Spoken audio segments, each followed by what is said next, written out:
But the Ohio State guys, I think there's a realistic scenario where they're both gone at 15. So I think that's an option as well. Drake London, for sure. With Drake London, it really depends on how they view the injury. It's a really interesting discussion to have, I think, with the Eagles, especially. If you need a rangy guy up top, Kirby Joseph is your guy from Illinois.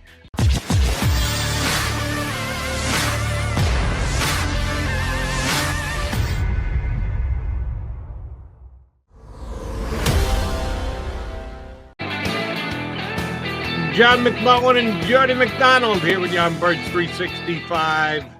As John likes to call it, the green room. We had Ian Cummings in our green room ready to join the show, and then zotzed out. That's what happens when you're dealing with computer feeds. Sometimes they do just go by the way the dodo bird and disappear on you and become extinct. We're hoping that's not the case, that we get Ian back up here in a couple of minutes to talk about the upcoming draft. It's funny because you booked them to come on the show today. I had booked them to join me on CBS Sports Radio last night. So I just talked to him within the last 14 hours, 16 hours, whatever it was.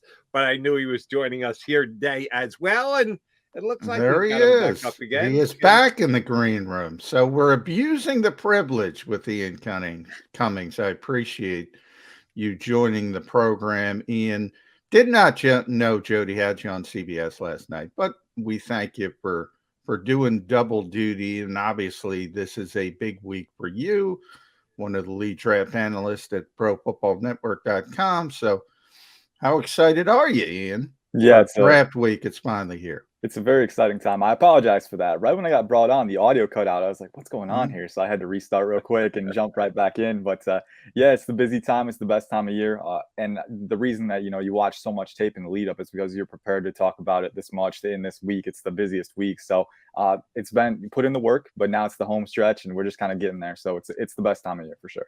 As I just referenced, Ian was good enough to hop on my national radio show last night.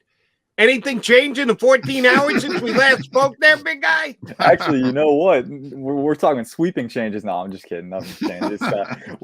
We're at the point where most of it is settled, right? It's just a matter of, we've watched all the tape. We know what we're talking about now. It's just a matter of what's going to happen. What are these teams going to do, right? So that's really the only thing that we're holding out for right now. At the moment, it's just kind of that big anticipation factor for the next week or so. I'm excited for the draft, but also excited for, after the draft, when we kind of know what's happened, we can kind of cool down a little bit. Yeah, last week when I got to talk to Howie Roseman, Ian, he kind of mentioned that same thing. I think we all use that term uncertainty, and Howie described it as, well, it's not uncertain about the players. He sort of put the tiers 1 to 20 and then 21 to 50 from his perspective. The uncertainty comes with where the teams are going to go. So all the teams are asking, number one, how many quarterbacks are going to go in that top 20? So how many players are going to fall? But it also seems like there's a lot of teams that want to trade down. So I guess we'll start with Jacksonville. They would obviously love to trade down. Nobody wants to go up to number one because there's not a quarterback. Man, they are a crazy organization in a lot of ways. They've said the term surprise behind the scenes. They've talked about 4 different players. If there's 4 players, I think we know Trayvon Walker, we know Aiden Hutchinson. Who do you think those other 2 players could be in the mix for Jacksonville? I would assume, if I had to guess, probably both of the top tackles, Evan Neal and Ikem Ekwonu. I think Evan Neal, he's been a favorite for me because you have Cam Robinson on the left tackle spot. He's gotten the franchise tag, right? So I think with him at left tackle, Evan Neal is really the only top tackle in this class that has that natural right tackle experience. So you can put him there pretty easily. Not going to be a lot of strain. Whereas with a guy like Charles Cross or Ikem Ekwonu, they largely played left tackle in college. Now, Ikem Ekwonu played left guard a little bit, but there is going to be that transition. And as we saw with Penei Sewell, he was a good example when he had to play right tackle early on after coming over from left tackle in college. There were some lumps early on, right? So I think Evan Neal gives you the smoothest transition there. So that's one of the ones that I would assume, because in my opinion too, he's the top tackle in the class. You look at the athleticism, the size, and then the footwork is also very smooth. The hand usage, very technically refined. So I'm a big fan of what he has to offer. Ikem Ekwonu is there too, because we've been seeing that it's not a consensus opinion as to who the top tackle is. And I think Ikem Ekwonu has a lot of fans there as well. And for good reason. I mean, he's very athletic, very powerful, very physical. He's a nasty mauler. He's always blocking to the end of the whistle, and so that physical upside and that mauler mentality is something that's going to win over a lot of teams. For Jacksonville, if they were choosing between those two, I like Neal just because he can file into right tackle, which is where you really need him right away. But I think those would be the top two. I know Ahmad Gardner's in the top 5 conversation a lot, but they have Shaquille Griffin. They signed Darius Williams. They have, Tyson Campbell, who they drafted as a rookie last year and showed some promise down the stretch. So I don't think corner is in there. I'm not sure about safety. I don't think they pick a safety that high. You'd want to trade back for sure if you're getting a safety. I like Lewis Steen to at 33 for them, like at the top of the second round, but in the top 5, top 10, probably way too high if you're talking about positional values. So if I had to narrow it down, probably those premier positions, Trayvon Walker and Aiden Hutchinson at edge, and then Evan Neal and Ikem Ekwonu at tackle. Why isn't Kayvon Thibodeaux in that group of 4? I know that there were people followed the draft closely who said that he should be the number 1 pick in the draft, and Jacksonville may not be looking at him as one of their 4 choices. What are the question marks with him? I know he's got some skills to his skill set that absolutely make him a potential dominant player at the next level. We don't know about any of these guys for sure until they actually get onto an NFL film. What are the question marks surrounding Thibodeaux? Yeah, so first off, the ones we got to talk about, the off-field stuff, which it's been very vague. There hasn't been any specifics there, which is why, you don't want to run with it. It seems like, you listen to him talk and he's got, a personality for sure, but, he's focused on his brand off the field, right? And that can rub some coaches the wrong way, as we've seen. I don't think it's an issue. You talk about long-term, what he's done at Oregon, progress each year, kind of build on his game. There's really no red flags from a developmental standpoint for me.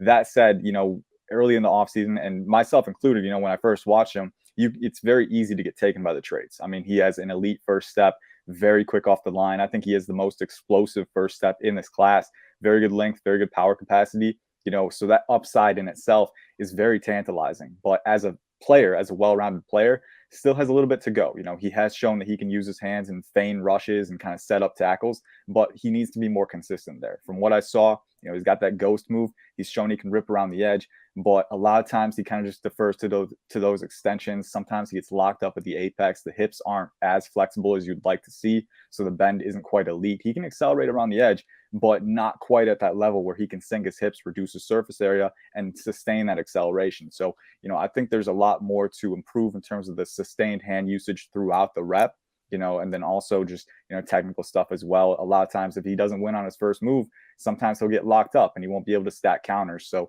there is a lot of room for improvement. And at the same time, while he's explosive, while he's powerful, he doesn't have that elite bend that would suggest to me that he can win without, that hand usage refinement. So I think there's a little bit of room to go. I still have him rated higher than both Walker and Hutchinson. Now that's for different reasons. With Walker, obviously even more raw than Thibodeaux from a hand usage perspective. And with Hutchinson, there are some limitations, in terms of functional athleticism and physical skill set that could weigh him down a little bit. So we'll see. But I think with all these edge guys, you got your questions. You have the upside, absolutely. But Thibodeaux is not immune to that. He has questions as well on the field. Jermaine Johnson, let's keep it at edge rusher, Ian, because he's one of those guys, and that's another thing Howie said is somebody might have a guy in the top 10, another team will have him down in the 20s. Peter King is, plugged in as anybody. He put out his only mock draft today. He had Jermaine Johnson falling in the 20s. I got him in the top 10. Why do you think there's such a disconnect with him? And then George Karlaftis seems to be falling back a little bit in the league's mind. Do you think that's fair? I think, it's really interesting, man. This is the first class, and, to be fair, I haven't scouted a lot of classes, but this is the first class that I can remember where the opinions are so far across the board for anyone you talk to, right? I think with Jermaine Johnson, the thing that stands out to me is that, that you look at the statistics, the, advanced statistics, the pass rushing productivity is a lot lower for him.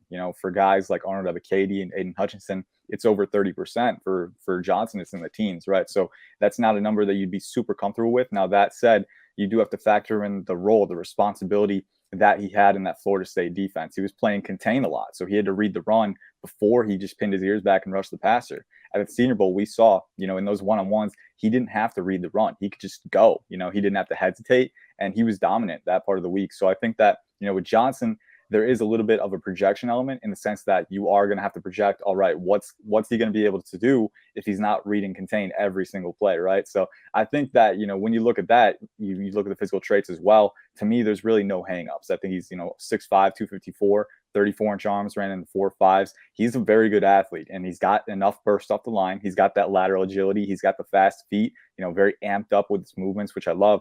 He has the hand usage to win around the apex. I think he might have the most advanced hand usage arsenal in this class, and then on top of that, he's got enough ankle flexion to bend around the corner. He's got pretty flexible hips. So to me, I'm with you. He's a top 10 guy for me, and he's a very good run defender as well. That's something that teams are going to like, especially on those early downs.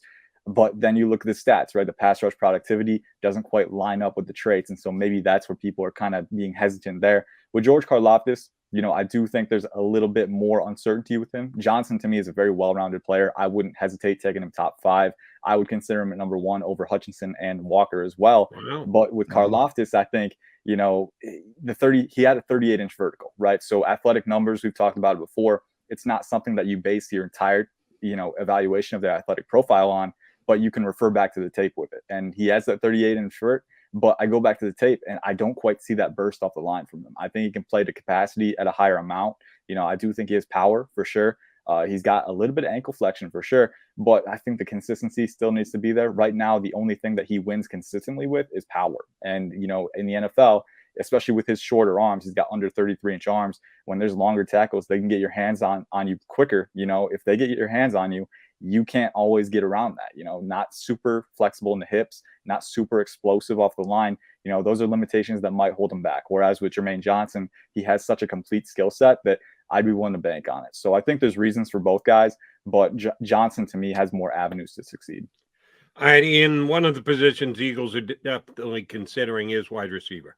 They've kind of struck out, all apologies to Zach Pascal, on getting a veteran wide receiver during this offseason. So they may go back into the wide receiver market for the 3rd consecutive year in the first round. I don't think too many people would argue that Jameson Williams, Drake London, Garrett Wilson, and Chris Olave are the top 4. If you want to tell me, no, they're not my top 4, please do so. But if you agree they're the top 4, what order do you think they're coming off the board? Who will be still sitting there, if any of those 4, at pick number 15? Yeah, that's an interesting one. I would have to, to me, Garrett Wilson seems like he's going off the board first. That's kind of where the buzz has been pointing right now. We know there was a report, I think, from Tony Pauline at PFN about how the Jets were kind of skeptical that he was going to make it to 10. So there's a chance someone goes top 10. Maybe Garrett Wilson is that guy. Now, I'm not sure I would take any of these guys as highly as they took Jamar Chase and Jalen Waddle last year. But I do really love Garrett Wilson. He's my wide receiver 1. I think, you talk about the 3-level threat. Can you separate? Can you win at the catch point? And can you get run after catch yards? He has all that in the toolbox for him. So I think with him, very complete skill set could weigh him up. I think Chris Olave is actually, like you said, being considered in that same conversation around that top 15 range. I know Washington really likes him, so maybe he's the pick there. But the Ohio State guys, I think there's a realistic scenario where they're both gone at 15, So I think that's an option as well. Drake London, for sure. With Drake London, it really depends on how they view the injury, right? Because he wasn't healthy for a lot of the offseason. He did run routes at his pro day. He did show off that he was getting better, but didn't quite test. So, there's a little bit of uncertainty there, but he has the size and the athleticism definitely shows up on tape enough for me to not, really be worried about it. And then Jameson Williams as well. Even with the speed, we've had reports that he's well along the way on his recovery. He's actually ahead of schedule. So looking at that, if you can get that speed in your wide receiver room, there's a chance he could go high. I think of those 4, though, to me, only 3 max go before 15. So I look at that, I think someone's got to fall out of that group. Who is it? We don't know. But there's so many different needs. There's a lot of talent up top at tackle and edge and corner. And I think that could push down the receivers, at least one receiver. Someone's going to fall. If I had to pick on who that would be, I would maybe assume Drake London, just because I know Olave has a lot of fans. Wilson might be the first off the board. And Jameson Williams, with that game-breaking speed, he only falls so far before someone trades up for him. So Drake London, I think, would have the highest chance to go there. But, it's really going to depend, as John said earlier, too. Team preferences are all across the board. That's not, mutually exclusive to edge, wide receiver, probably. It's all across the board there too. Maybe a team like Treylon Burks as well. A lot of different factors and variables in this conversation, but that's my gut feeling at this time.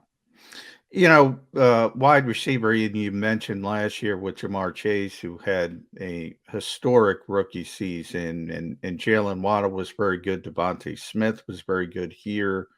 Um, Comp those two classes, the top of that class versus the top of this class. Are these guys close to what Chase and Waddle and Smith brought to last year's draft, or are maybe people getting pushed a little up the board because people see teams see what Devontae Adams is getting paid and Tyreek Hill is getting paid and say, well, let me go the cost effective, have a rookie under contract for 5 years with the option year. Do you think that is pushing these receivers, the top receivers at least, a little bit higher up the board? Certainly. I think that's a big variable in this is that, teams are looking at how much it costs to re-sign those guys, like you said, and then they're looking at the draft. If I can get a guy that I really like on that rookie contract, get that 5th-year option, more long-term security, maybe that's the way to go. So I see that as a definite factor that's impacting it.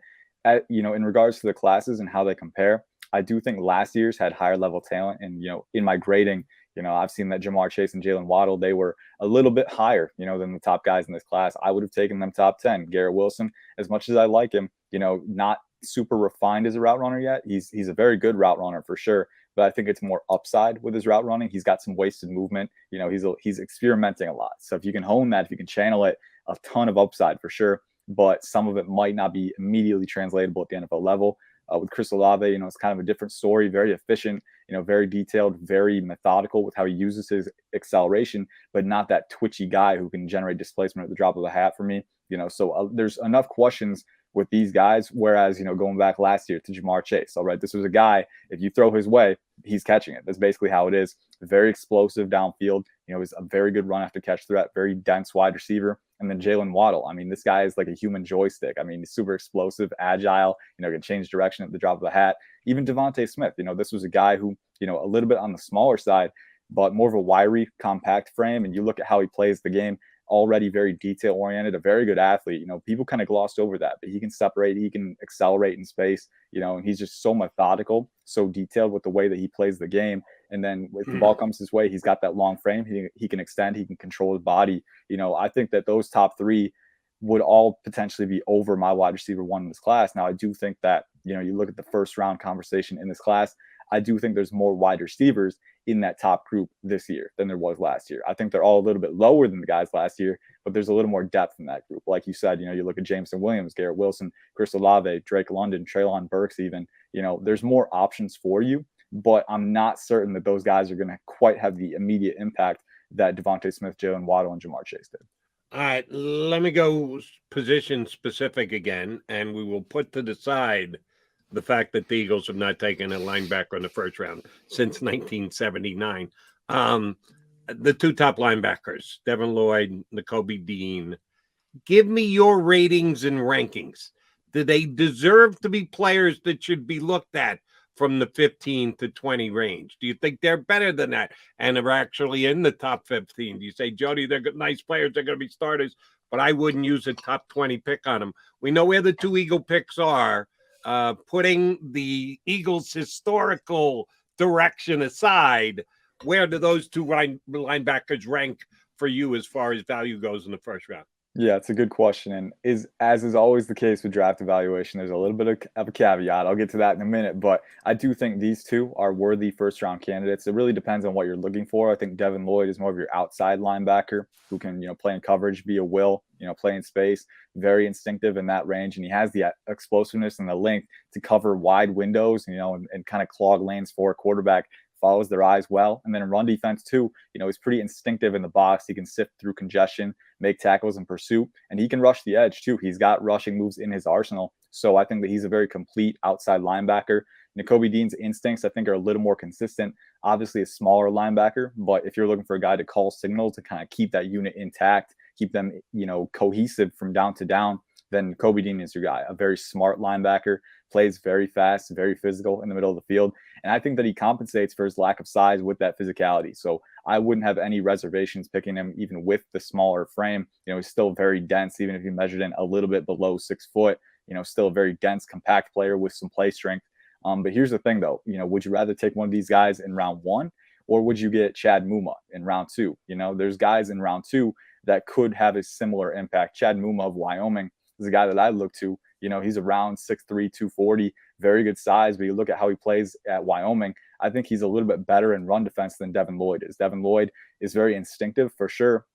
But when you encounter blocks in open field, you got to deconstruct those and disengage. You got to stack and shed. And Devin Lloyd is not always the best at that. He can get swept away because his frame, while he's long, while he's tall, he's a little bit on the lighter side. And that can get him in trouble sometimes, especially against NFL blockers.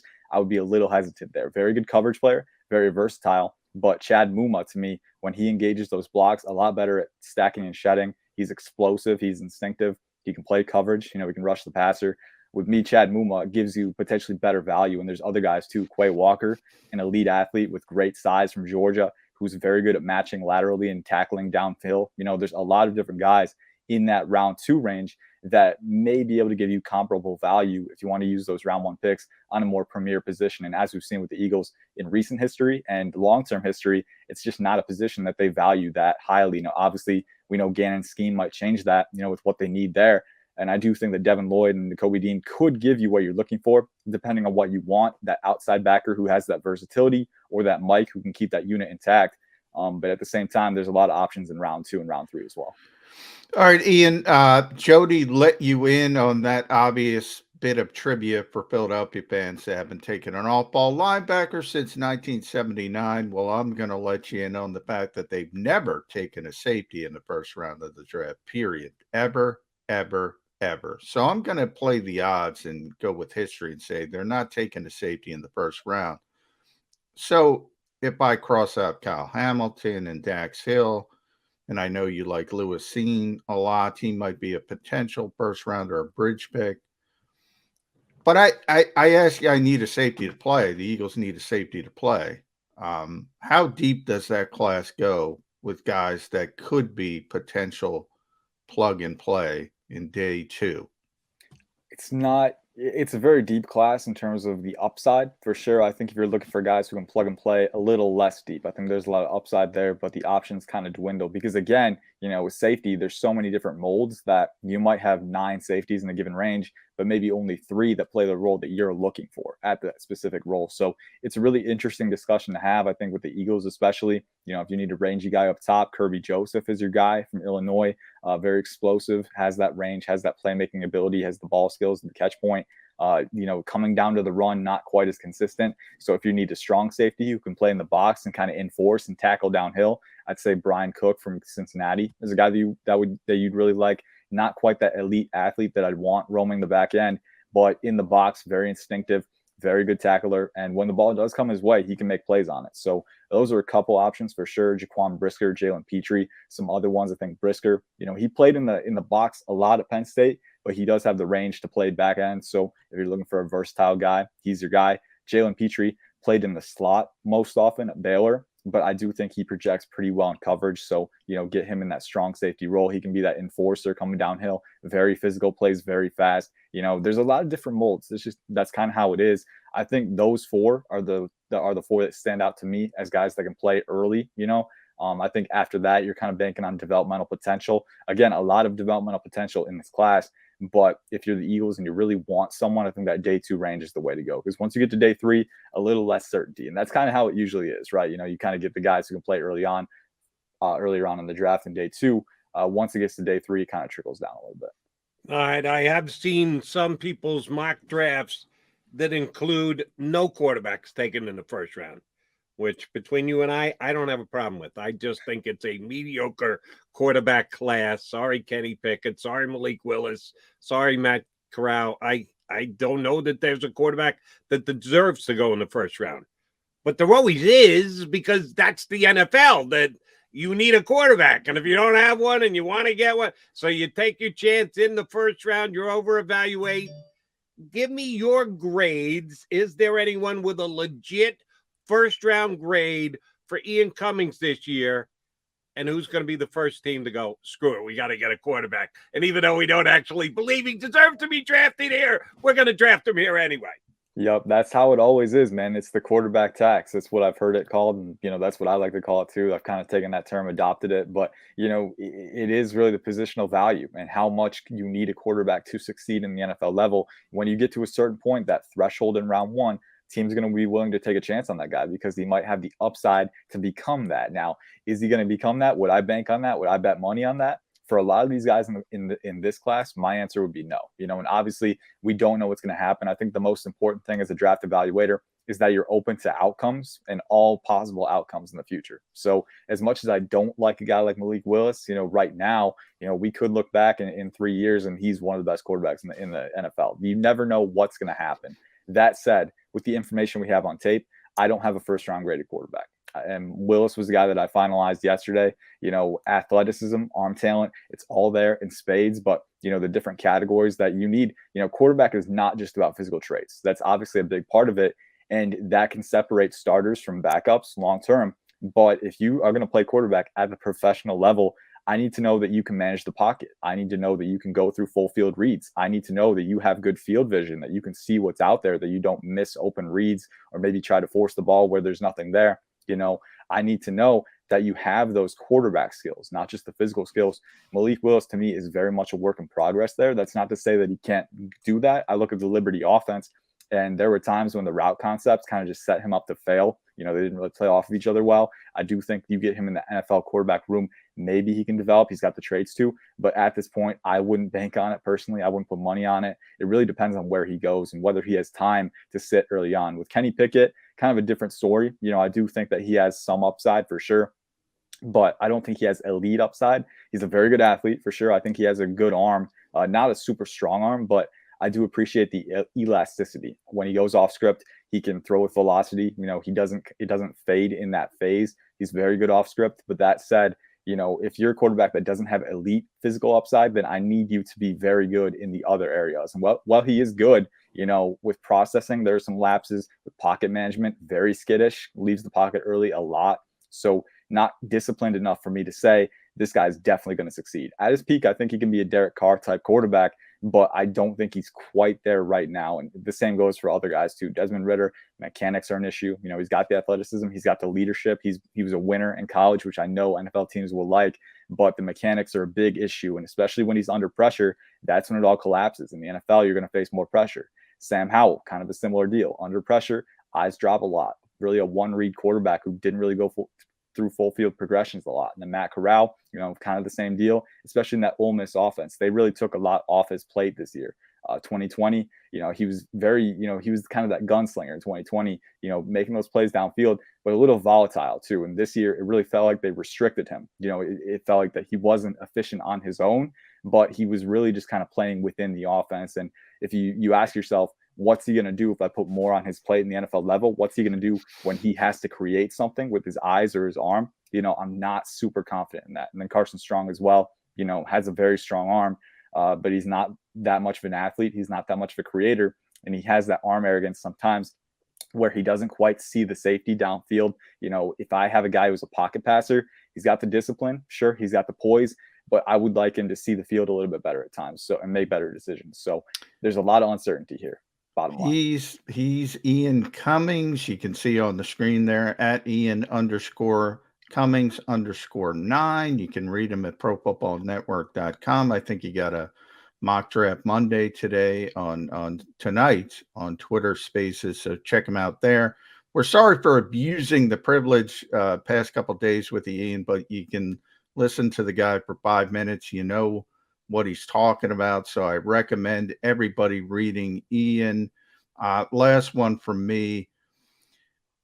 I want to talk about the guys who it's their job to make life miserable for those quarterbacks you just talked about. Those are the cornerbacks, and specifically Derek Stingley Jr. There's a guy from talking to people in the NFL. Some people think he's going to be maybe the best player in this draft. Other people think he's going to bust. Where are you on Derek Stingley Jr.? Yeah, so he's a top 5 player for me, and this was something, I finalized him, I think, back in February or March, but I wanted to go back to the tape and see because obviously he didn't have the same production in 2020 and 2021 that he had in 2019, and that's the first thing that really pops out to you looking at the stats was an elite player in 2019 right off the bat as a true freshman in the SEC, a very impressive feat, but the next couple of years, the production kind of trickled down. So that's something where you have to look at the tape and see, well, was he still performing the necessary coverage roles or was there a bit of a drop off there? I think in 2020 was still a very good player in coverage. You see, in 2019 when he came out, he wasn't just winning on his traits. Now, obviously, has elite athletic traits where he can turn and run with receivers, the short area athleticism to match guys off the line, but also very patient and disciplined with his technique. He's got those, short area techniques that he can use to match guys, the kick slide to get out wide, a lot of different ways that he can win at the line. He's very patient jamming. He doesn't jam before his base is set. So I look at,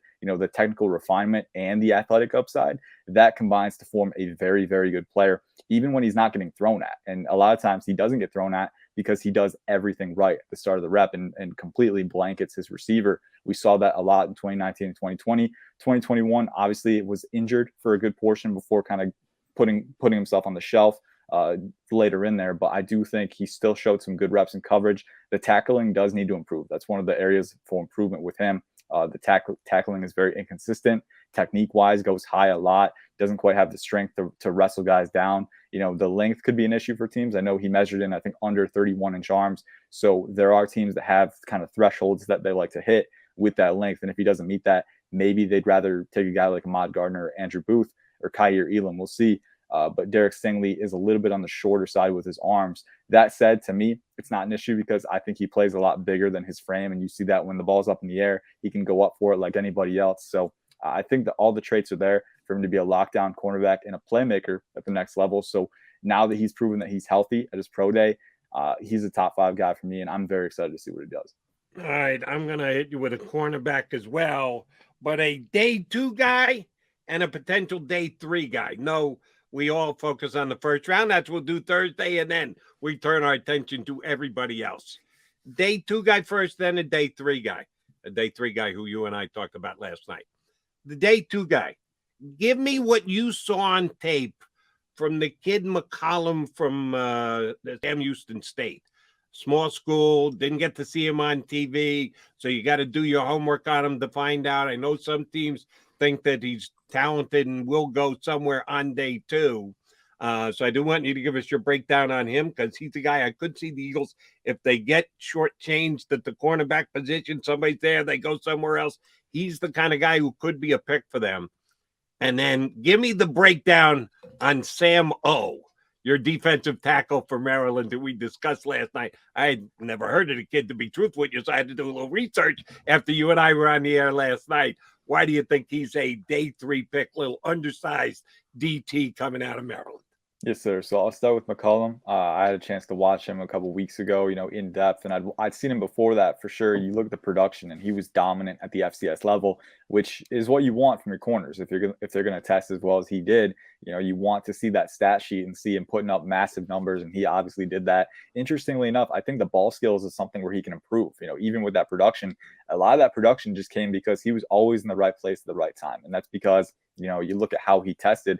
I think he had that 3 cone in the 6.4s, which is absolutely absurd, especially for a guy who's 6'2" and almost 200 pounds, right? So, this guy is an elite athlete in every sense of the word, and that checks out on tape. I mean, especially with a corner, you can't just be explosive. He is explosive. He can turn and run with guys. But, as we've said, especially with Stingley and Booth, they have that short area athleticism where they can match receivers off the line with their releases step for step and not give them an inch. Zion McCollum can do that too. I think technique-wise can be a little uncontrolled at times. Sometimes gets worked off base pretty easily, but the athleticism is all there for him to match guys and run with them. Very sticky cover man. There's times where he can be a little more disciplined. He's very physical. He's very willing to jam guys, but sometimes the positioning isn't quite where it needs to be. He'll jam before setting his base. You want to see the timing improve there, but all the physical traits are there, can match guys. I was awestruck by the efficiency of motion that I saw in his tape for his size. Very easy, very fluid mover, but very twitchy and explosive as well. So you love to see that speed to carry guys downfield as well. The technique can improve in the air too. He doesn't always get his head around. I want to see him improve that. And then at the same time, could see him getting out-muscled by wide receivers in the NFL early on. But I do love the physical traits. And it all boils down to, the short area athleticism needed to match guys and recover too. So I'm a big fan of him. I take him on day 2, for that reason. And I think that, if you do get him day 2, if he can develop into what his maximum potential is, you're not drawing the short straw. You're getting a steal. So I really love this guy. Sam O, and I'm not going to try to say his last name again because it's a tough one.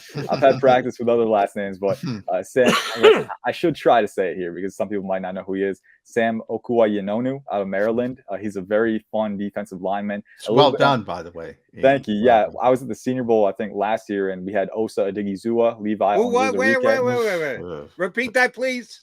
I was at the Senior Bowl last year, and we had Osa Adigizua, who's with the Cowboys now, Levi Onwuzurike, Adetokunbo Ogundeji. I've had practice. I'm trying to get better at that. You're good. But so Sam O is a very fun player, a little undersized, which is why I think he goes day 3. At Maryland, he's around, I think, 6'1" or 6'2", 6'1.5", I think, 272 pounds, but he's got over 33-inch arms. So he's got very good proportional length. And to me, I love those guys that have that, a little bit shorter, a little squattier, but have that length so they can get inside guys and reach the contact point first. I love that combination in my defensive lineman.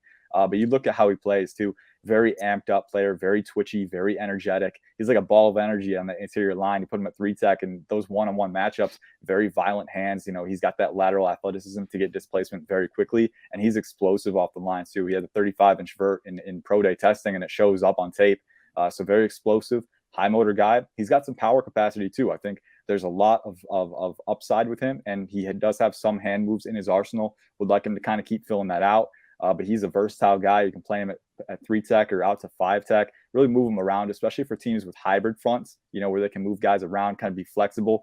I really like his upside there. So I think the athletic traits are all there for him. If he can keep refining his hand usage, maybe get a little bit stronger, put some more pounds on that frame, can be a very good player in his steal in day 3. Ian, great stuff. We appreciate you coming on. Know you've got a lot of spots to do between now and Thursday. We appreciate you digging in for one for us. Enjoy the rest of the week, bud. Thanks for coming on. Yes, sir. Thank you for having me. Always appreciate it. Ian Cummings from the ProFootballNetwork.com. Man, does he know his stuff? He does, man. You can listen to that guy for 5 minutes. He knows what he's talking about. It's like a tutorial. Yeah, you try and take in everything that he gives you on every single player, and you can't remember it all. So do check out his stuff on their website. We thank Ian for hopping on with us. All right, Mac and Mac, guys. That would be John McMullen and Jody McDonald coming back. We'll go with a little bit more Eagle-specific in hour number 2. Our bud Chris Franklin from NJ.com going to jump aboard Birds 365.